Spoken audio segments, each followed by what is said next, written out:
Bismillahirrahmanirrahim. Hari ini kita masuk kepada sababun nuzul. Sebab turunnya ayat suruhan ataupun galakkan Allah untuk seorang Muslim bernikah ialah yang pertama hadis daripada Muslim dan Abu Dawud Jabir. Kana Abdullah bin Ubay bin Salul yaqul. Abdullah bin Ubay bin Salul dia berkata kepada jariyatin, kepada hamba perempuan dia kata apa? Idhabi fabaghayna syai'an. Pergilah melacurkan dirimu kepada kami. Disuruh dia punya hamba melacurkan diri. Kemudian bila Abdullah bin Ubay bin Salul katakan sedemikian, maka turunlah ayat yang kita belajar, wala tukrihu fatayatikum 'alal bigha'i in aradna tahassuna. Dan janganlah memaksa perempuan-perempuan itu untuk melacurkan diri mereka sedangkan mereka mahukan kesucian. Okey, ini yang pertama. Kemudian yang kedua, sebab nuzul yang kedua, sebab turunnya ayat yang kedua adalah li Muslim an Jabir, hadis riwayat Muslim juga daripada Jabir, kanat jariyatun li Abdullah bin Ubay bin Salul. Jariyah ni tadi apa? Hamba perempuan kepada Abdullah bin Ubay bin Salul. Dikatakan bahawa nama dia Musaikah dan ada juga yang dikatakan nama dia Umaymah. Wa kana yukrihuhuma ala zina. Mereka berdua ni membenci zina. Fashakata dhalika ila Nabi sallallahu alaihi wasallam. Kemudian mereka pun mengadu kepada Rasulullah sallallahu alaihi wasallam, fa anzalallahu al-ayah, dan turunlah ayat wala tukrihu fatayatikum 'ala al-bigha. Jadi ada dua sebab nuzul, kamu kena hafal dua-dua hadis ni. Okey, kita sambung kepada tafsir ayat.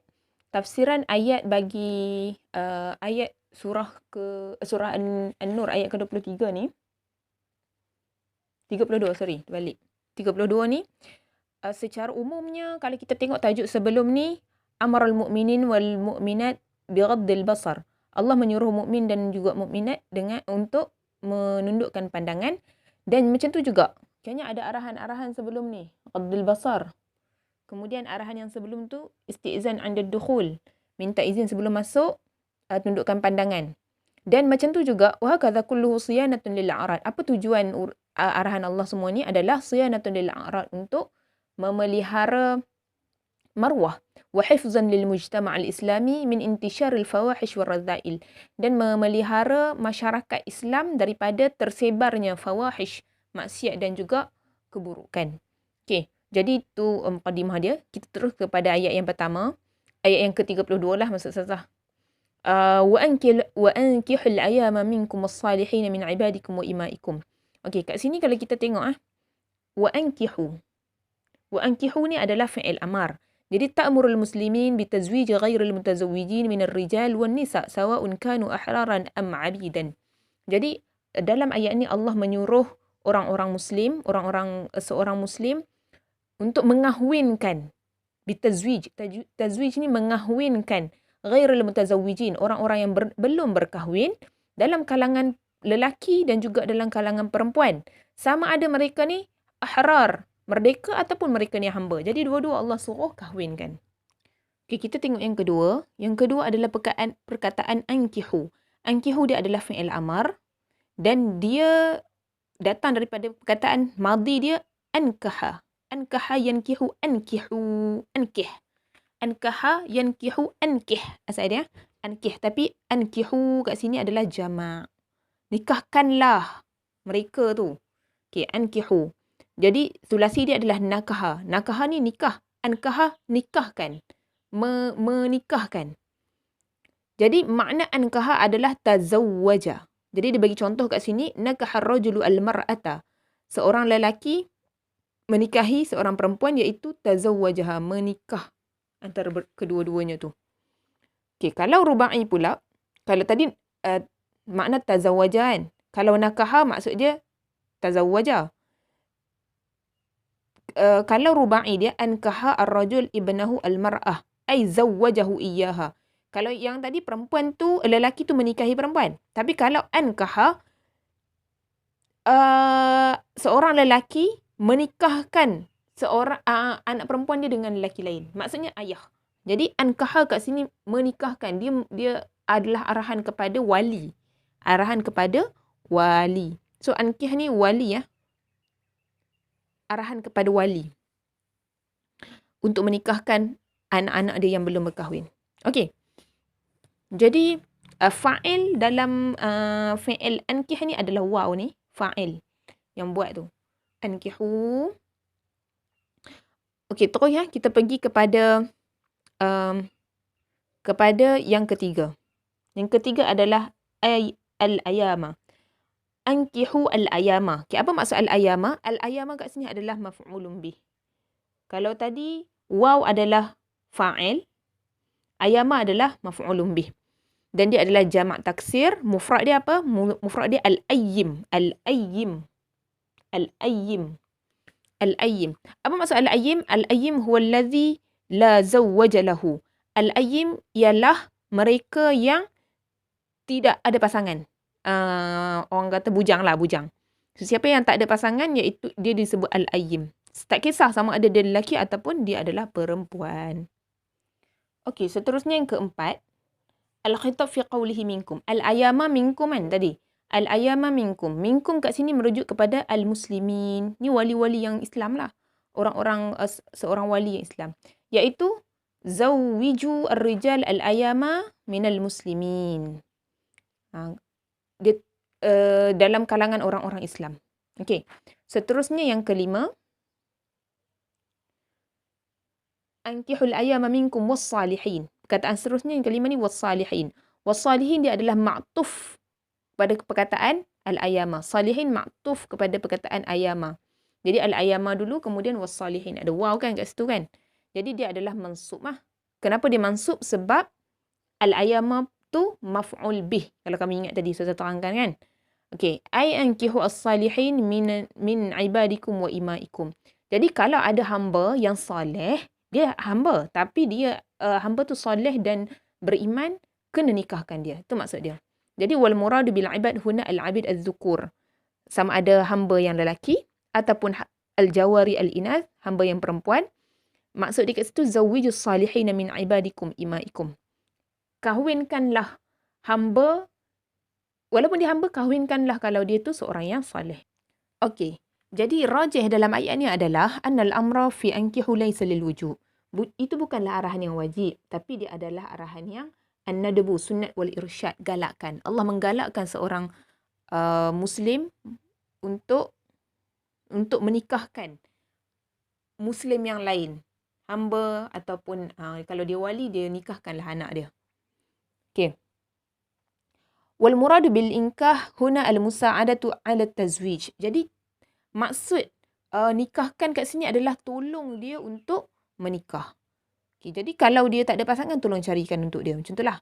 Wa taysiru ijra'atihi wa taqlilu takalifihi wa adamul mubalaghati wal israf fi zawaj. Jadi ini adalah maksud menikahkan. Allah nak menikahkan, tolong dia dalam sudut cari pasangan. Kemudian mudahkan urusan-urusan pernikahan dia. Jangan bagi susah-susah bagi nak kena syarat tu, syarat dan sebagainya lah. Dan taqlil takalif, ringankan tanggungjawab dia, mudahkan. Wa adamul mubalaghati wal israf fi zawaj, jangan membazir dalam pernikahan. Okey, baik. Di sebalik arahan Allah untuk menikahkan tadi, kita tengok ni bahagian kedua ayat tu. In yakunu fuqara yughnihimullahu min fadlih wallahu wasi'un alim. Allah kata jika mereka tu fakir, Allah akan kayakan mereka di sisi Allah. Wallahu wasi'un alim. Allah tu maha luas lagi maha mengetahui. Okey, kita tengok bahagian yang pertama. Untuk tafsiran ayat ni, dia kata dia adalah jumlah syartiyah. Bila jumlah syartiyah ni, maksudnya dia ada fi'il dan juga jawab syarat. Kamu dah belajar dalam bahasa Arab. Jadi kat sini kalau kamu tengok, wahya jumlatun syartiyatun, jumlah yakunu fuqara'a. Fi'il syarat. Maksudnya kalau ini jadi ini. Man jadda wajada. Kalau bersungguh-sungguh, wajada, dia akan dapat. Jadi yakunu fuqara'a, kalau mereka ni miskin, fi'il syarat dia, jumlah yughnihimullahu min fadlih, itu adalah jawab syarat. Okey, kalau fakir, Allah akan kayakan mereka. Bukan kaya lah sebenarnya, yughni ni maksudnya Allah akan buat mereka ni tak bergantung kepada orang lain. Okey, itu maksud dia. Kaya jugalah salah satunya. Okey, kemudian poin yang kedua, apa yang Allah nak sebut dalam ni? Allah kata tad'uuhum al-jumlatu ila al-amali bima 'indallah wa husnil i'timad wa tawakkul alaihi subhanahu. Jadi ayat ni Allah nak ajak kita, Allah nak ajak wali, Allah nak ajak orang yang nak bernikah kepada al-amal bima 'indallah. Bercita-cita pada sesuatu di sisi Allah. Jangan berharap pada benda yang zahir, tapi berharaplah hanya kepada Allah. Wa husnil i'timad wa tawakkul alaihi subhanahu wa ta'ala. Dan memperbaiki pergantungan kita kepada Allah dan juga bertawakal. Maksud tawakal ni berusaha dengan sungguh-sungguh, kemudian serahkan kepada Allah. Okey, apa bukti daripada semua ni? Kita tengok poin yang ketiga. Poin yang ketiga ni adalah hadis riwayat Tirmizi wa Nasa'i wa Ibn Majah an Abi Hurairah radhiyallahu anhu an Rasulullah sallallahu alaihi wasallam. Rasulullah bersabda, Rasulullah kata, salasun haqqun 'ala Allah ya'unuhum. Ada 3 orang yang dia berhak untuk mendapat pertolongan Allah. Aunuhum. Allah berhak untuk menolong mereka. Ada 3 golongan.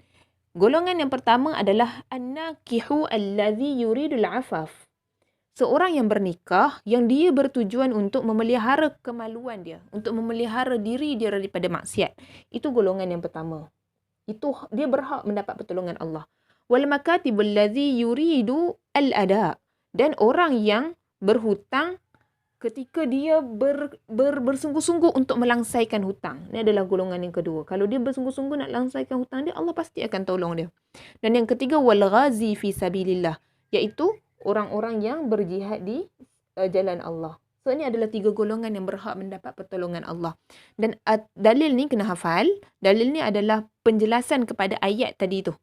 Iyakunu fuqara'a yughnihimullahu min fadlih. Itu adalah syarah ataupun penjelasan daripada yang tadi. Okey, jadi ni adalah bahagian seterusnya. Bahagian yang keempat lah. Ustazah letak kat sini.